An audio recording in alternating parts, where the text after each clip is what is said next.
मचा हाहाकार, जागी सरकार, आपदा को अवसर में बदलने में जुटे प्राइवेट अस्पताल, इसी पर हमारी चर्चा होनी है। मेरे साथ डॉक्टर्स का भी एक पैनल मौजूद है, बीजेपी के प्रवक्ता भी हैं, आम आदमी पार्टी के प्रवक्ता भी हैं। शहनवाज हुसैन बीजेपी के प्रवक्ता है, बहुत बहुत स्वागत शहनवाज जी आपका। सौरभ भारद्वाज आम आदमी पार्टी के प्रवक्ता हैं। Doctor Anshuman Kumar cancer specialist हैं, दिल्ली के डॉक्टर हैं, ये दिल्ली में अस्पताल में डॉक्टर डीके गुप्ता एमडी है फेलिक्स हॉस्पिटल में, और डॉक्टर विनय अग्रवाल फॉर्मर प्रेसिडेंट है आईएमए में। बहुत बहुत स्वागत आपका। मैं चर्चा की शुरुआत करूंगी डॉक्टर अंशुमन कुमार से। डॉक्टर अंशुमन कुमार, प्राइवेट अस्पतालों ने इस आपदा को अवसर में बदल दिया है, खुलकर लूट मच रही है, क्या कहेंगे आप इस पर? शोभना, पहले तो मैं आपका धन्यवाद करता हूं कि आपने मेडिकल की चीजों को बड़ा साधारण भाषा में आपने समझा दिया कि डॉक्टर काम कर रहे हैं, अस्पताल पे सवालिया निशान है। बिल्कुल सही है, डिकोड करना चाहिए।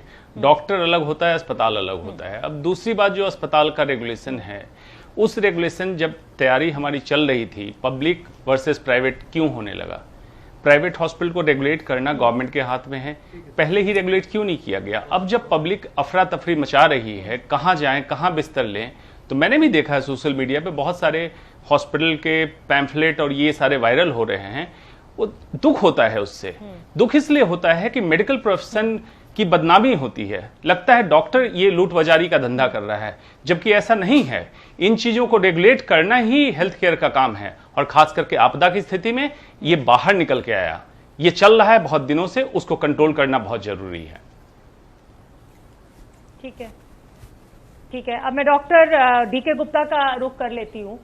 डॉक्टर डीके गुप्ता, मैं आपसे ये जानने नहीं पहुंची है, मैं डॉक्टर अंशुमन का रुख कर लेती हूँ। डॉक्टर अंशुमन, मैं फिर एक बार उसी मुद्दे पे लौटूंगी। समस्या हम सबको पता है, डिबेट का मुद्दा ये नहीं है कि प्राइवेट अस्पताल क्या कर रहे हैं, डिबेट अब हमारे दर्शक ये चाहते हैं कि हम इसका कोई हल निकालें। गंगाराम अस्पताल के खिलाफ जब दिल्ली सरकार ने मुकदमा दर्ज किया तो लगातार कई डॉक्टर एसोसिएशन सामने आ गई और जमकर विरोध किया।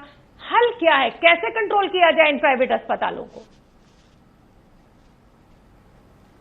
बहुत बढ़िया शोभना, आपने समाधान की बात की है। अब ध्यान से सुनिएगा, डॉक्टर विनय अग्रवाल ने बिल्कुल साफ साफ बता दिया कि पहले बांटो मत, private versus public, number 1। Number 2, 70 साल की आजादी में हम पब्लिक हेल्थ सेक्टर को कितना इंप्रूव कर पाए, देखने की बात है। जब मैं मेडिकल कॉलेज में था उस समय से आज पब्लिक हेल्थ सेक्टर कहां चला गया।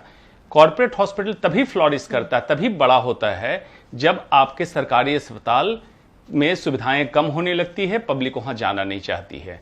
तीसरी व्यवस्था हो सकती थी जो एनएचएस यूनाइटेड किंगडम में है, कि गवर्नमेंट ही पूरा सिस्टम चलाएगी, चाहे प्राइवेट हो चाहे सरकारी हो, सारा सिस्टम एनएचएस के तहत चलेगा। इंडिया में हम कर सकते थे। आज जो शहनवाज जी बात कर रहे थे प्राइस कंट्रोल की, ये सेंट्रल गवर्नमेंट के पास होता है, एनपीपीए एक्ट है जो कंट्रोल कर सकते हैं। उदाहरण के तौर पे अभी आपदा में सभी लोग बात कर रहे हैं, ये समस्या कब से चल रही है कि मेडिसिन पे, कंज्यूमेबल्स पे एमआरपी कुछ लिखा होता है, एक्चुअल पड़ता है कितना।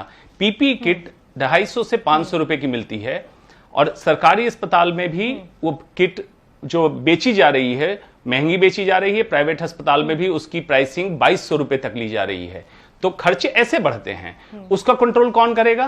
क्या प्राइवेट हॉस्पिटल अपनी मर्जी से एमआरपी लिख रहा है, सरकारी हॉस्पिटल अपनी मर्जी से लिख रहा है? इस बीच में वो पैसे कहां जाते हैं, ये देखने की बात है। डॉक्टर विनय अग्रवाल ने बहुत सही पॉइंट आउट किया कि मत बांटिए, इससे पब्लिक गुमराह होती है। ये पूरा कंट्रोल करना होता है, रेगुलेटरी अथॉरिटी हमारी एनपीपीए। दूसरा, सारे मेडिसिन कंट्रोल केमिकल मिनिस्ट्री में क्यों है, मिनिस्ट्री ऑफ हेल्थ में क्यों नहीं दिया जा रहा है? मेडिसिन एंड कंज्यूमेबल्स कंट्रोल, जिसको समझ है मिनिस्ट्री ऑफ हेल्थ को कि कैसे कंट्रोल करना है हेल्थ सिस्टम को, आप कंज्यूमेबल्स, मेडिसिन, ड्रग्स उधर डालते हैं, hospital control ministry of health में डालते हैं, फिर कहते हैं state is a matter of health, ये स्टेट जानेगा, तो पब्लिक तो उलझ जाएगी। सिलॉज में काम नहीं होता है, आपको कभी न कभी एकत्रित से पहले। चलिए, अगर आपको बतौर डॉक्टर मेरे ये कहने से दुख पहुंचा है कि अस्पतालों में लूट मची हुई है, तो मैं क्षमा चाहती हूं। मेरा टारगेट डॉक्टर्स बिल्कुल भी नहीं है, लेकिन हाँ, अगर प्राइवेट अस्पताल इस तरीके से अंधाधुंध वसूली करेंगे तो ये दुखद जरूर है, क्योंकि इस समय कोरोना काल में सबको मिलकर लड़ना है, इस समय प्रॉफिट नहीं कमाना है। प्रधानमंत्री ने आपदा में अवसर ढूंढने की बात की थी, लेकिन लगता है सबसे ज्यादा इस आपदा से अवसर बनाने की जो मुहिम है वो प्राइवेट अस्पतालों ने छेड़ दी। मैं डॉक्टर अंशुमन का रुख करना चाहूंगी। डॉक्टर अंशुमन, मैं आपसे जानना चाहती हूँ कि एक नॉर्मल बीमारी में जब अस्पताल में कोई पेशेंट पहुंचता है तो वेंटिलेटर का कितना खर्चा आता है? अगर गंभीर पेशेंट को वेंटिलेटर की जरूरत पड़ती है तो कितना खर्चा एक दिन का आईसीयू का आता है? मोटा मोटा बता दीजिए। मैं जानती हूं कि बीमारी से अलग अलग होता होगा वो। ये मैंने शुरुआत में ही कहा कि डॉक्टर और अस्पताल को अलग कीजिए। खर्चे से डॉक्टर को कोई मतलब नहीं होना चाहिए, और सच में मानता हूं, मैं आपके चैनल से बोल रहा हूं, हमें नहीं मतलब होना चाहिए खर्चे से, मैनेजमेंट से पूछा जाना चाहिए। ये बिल्कुल हर अस्पताल का अपना अपना डिसीजन होता है, मैनेजमेंट डिसाइड करता है। डॉक्टर से कोई जो मैं आपकी मजबूरी समझ सकती हूँ क्योंकि आप जिस अस्पताल में डॉक्टर हैं, आप नहीं बोलना चाहते होंगे, ठीक है? ये कंफ्यूजन है। डॉक्टर डीके गुप्ता से मैं पूछ लेती हूँ। डॉक्टर डीके गुप्ता, आपके चेयरमैन है फेलिक्स अस्पताल में, आप मुझे बता दीजिए कि एक दिन का कितना खर्चा आता है? जी, उनसे पूछ लीजिए। नहीं, तो ये डिपेंड करता है कि पेशेंट कितना सिक है, वेंटिलेटर पे है तो उसके अलावा क्या क्या उसके प्रोसीजर्स होने हैं, कितनी इन्वेस्टिगेशन होनी है। Normally depending on the size of hospital, मतलब छोटे हॉस्पिटल से लेके नर्सिंग होम से लेके बड़े हॉस्पिटल में वेरी करता है। 10 से 15,000 पर डे से लेके, और लोग आपको पता है बाकी कितना नहीं है। को भी पूरा अधिकार है तरक्की करने का, और इसीलिए डॉक्टर्स भी चुनते हैं प्राइवेट अस्पतालों में सेवा देना, क्योंकि वहां पर अच्छी सैलरी मिलती है, अच्छा एनवायरमेंट मिलता है। गांव में बहुत कम डॉक्टर्स काम करना चाहते हैं या सरकारी अस्पतालों में, यह भी एक कड़वा सच है। क्या इसको मानेंगे आप? और इस समय अगर डॉक्टर्स ये मुहिम छेड़ दें, अपने अस्पताल के मैनेजमेंट से कहें कि नहीं, इस समय हम बहुत अपने चार्जेस नहीं लेंगे विजिट के, तो शायद पेशेंट्स की मदद हो जाएगी। इस समय डॉक्टर्स को भी अपनी जिम्मेदारी समझनी होगी, जो वो समझ रहे हैं वैसे।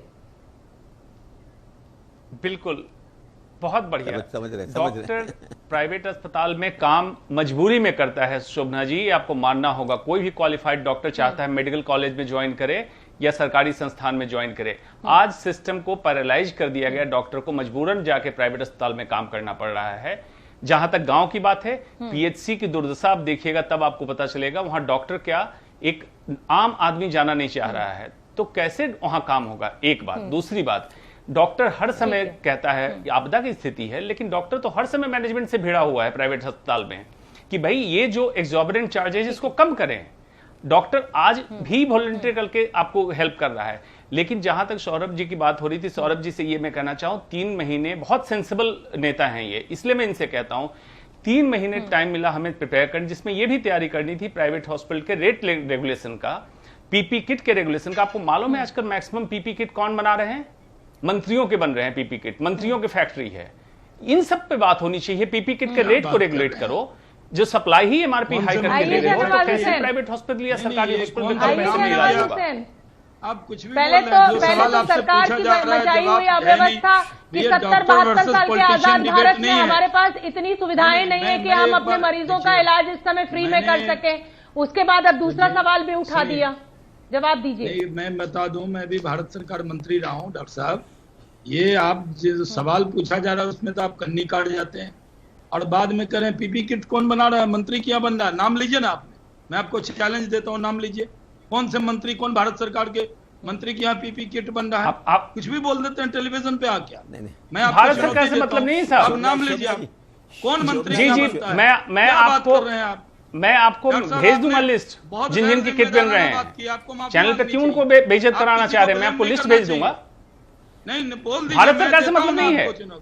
मैंने जब बोला मंत्री मतलब देश से मेरा मतलब है, देश में कई लोग हैं। चलिए इससे आगे निकलते हैं, डॉक्टर अंशुमन और शहनवाज जी, डॉक्टर शहनवाज जी और डॉक्टर अंशुमन, इससे आगे निकलते हैं। हमारी डिबेट का ये मुद्दा नहीं है, इस समय हमें कीचड़ उछालना हमारा मकसद नहीं है। हमारा मकसद है कि आम आदमी तक मदद पहुंचे और सस्ता उपचार पहुंचे। डॉक्टर शहनवाज, आपने अभी डॉक्टर अंशुमन को भी सुना, सीधा सीधा आरोप सरकार के ऊपर ही है। आपने भी शोभना जी बहुत अच्छी बात कही कि ये डॉक्टर पे ब्लेम नहीं, लेकिन हॉस्पिटल 5 लाख क्यों जमा करा रहे हैं? आपने वेंटिलेटर का पूछा तो डॉक्टर साहब किनारे हो गए, और मंत्रियों की यहाँ पीपी किट बन रही है ये कह दिया।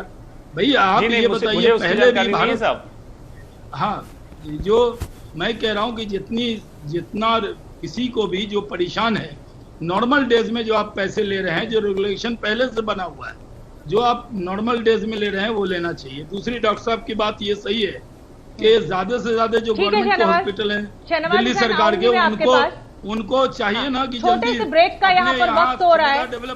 समस्या सबको पता है, नेताओं को भी पता है, डॉक्टर्स को भी पता है, अस्पताल मैनेजमेंट को भी पता है और इस देश के नागरिक को भी। मैं सौरभ भारद्वाज का रुख करना चाहूंगी। सौरभ भारद्वाज, समस्या आपने सुन ली, डॉक्टर्स को भी आपने सुन लिया। जो निकल कर जिम्मेदारी आ रही है वो चाहे केंद्र सरकार हो चाहे राज्य सरकार हो, आप ही की बनती है। क्या इस समय राज्य सरकारों को इस तरह की मजबूरी भी आ रही है कि जैसे गंगाराम के खिलाफ आपने मुकदमा दर्ज किया तो डॉक्टर्स एक होकर सरकार के खिलाफ हो गए? क्या ये भी एक दिक्कत सामने आ रही है और इसको हल करने के लिए आपकी सरकार क्या कर रही है? शोभना जी, इसके अंदर थोड़ा द्वंद्व है और मुझे लग रहा है वो द्वंद्व हल हो सकता है। होता क्या है कि जब प्राइवेट हॉस्पिटल्स के ऊपर लगाम लगाने की बात होती है तो हमें बहस के अंदर डॉक्टर्स को बुलाना पड़ता है, या इंडियन मेडिकल एसोसिएशन या डॉक्टर्स दिल्ली मेडिकल एसोसिएशन के प्रतिनिधि आते हैं। हालांकि प्रतिनिधि आने चाहिए प्राइवेट हॉस्पिटल्स के, इनके सीएफओ, इनके सीईओ और जो अस्पताल चलाने वाली जो संस्थाएं हैं उनके प्रतिनिधि आने चाहिए। और अच्छा नहीं लगता किसी डॉक्टर को के साथ बहस करना, क्योंकि बेसिकली उनका कोई लेना देना नहीं है, वो तो सिर्फ एक खराब इकोसिस्टम के हिस्सा हैं वो। और उनकी कई हद तक मजबूरी भी होती है कि इन प्राइवेट अस्पतालों के साथ काम करना, और अगर आप इनके खिलाफ बयानबाजी करेंगे और इनके बारे में कुछ बताएंगे तो आपको और प्राइवेट अस्पताल इतनी आसानी से नौकरी नहीं देगी, जैसे डॉक्टर साहब बता रहे थे। बिल्कुल ठीक है, मतलब कुल मिलाकर सौरभ भारद्वाज, हाँ। जी जल्दी से अपनी बात पूरी कर लीजिए, मेरे पास समय नहीं। और शाहनवाज जी भी देखिए अच्छे आदमी है, शरीफ आदमी है, मगर डॉक्टर साहब ये बताते थे कि हिमाचल प्रदेश के अंदर हुआ था जहाँ पे पीपी स्कैम सामने आया और भाजपा के बड़े नेता का नाम भी उसके अंदर सामने आया है। गुजरात के अंदर वेंटिलेटर स्कैम हुआ है। चर्चा करने का समय नहीं है, ये बहुत ही गंभीर समस्या है, आम आदमी से जुड़ी हुई समस्या है और अब सरकारों को भी ये समझना होगा कि रक्षा बजट से ज्यादा स्वास्थ्य बजट की जरूरत है देश को, देश के नागरिकों को।